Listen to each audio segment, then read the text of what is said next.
It's Sky Payne again from the Star Wars Collectors Archive podcast. Last month, I released a video in which I compared the Beastie Boys to John Williams. I was very excited to hear it discussed on many different platforms, including on my favorite podcast, Star Wars Oxygen, where all they do is talk about John Williams' music. The response was a bit muted. It was called preposterous. Dare I say, I think it's preposterous. And borderline insulting. But that's okay. I love those guys. And if they don't think this sounds like that, that is totally fine with me.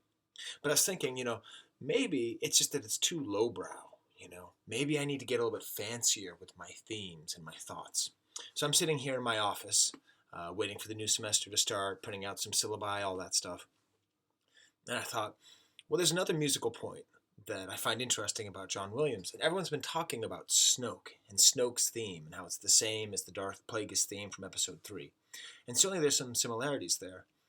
But from a more sort of snooty musical standpoint, there's actually an influence that I haven't heard people mention about that actual piece of music. And that is influence from a modern composer named Philip Glass.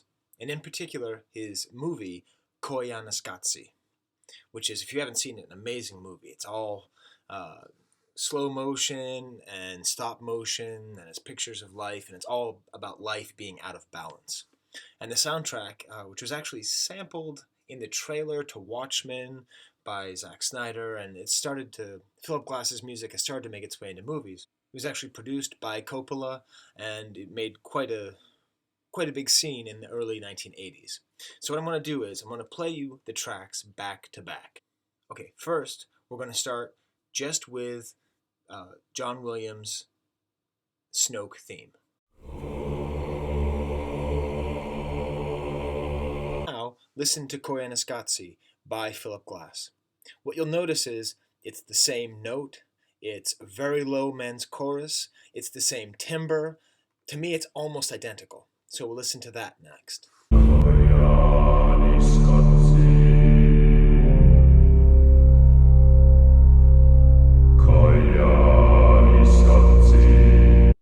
Finally, and this is my favorite thing to do, we're going to listen to Koyaanisqatsi and the Snoke theme by John Williams simultaneously. And you'll hear that they make almost like a single song. They go so well together.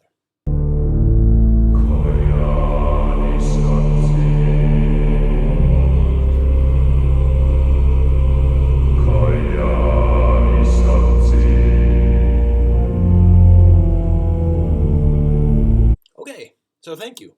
Once again, if you're interested in more crazy thoughts on Star Wars, in particular on Star Wars toys from the 70s and 80s, go to the Star Wars Collectors Archive podcast.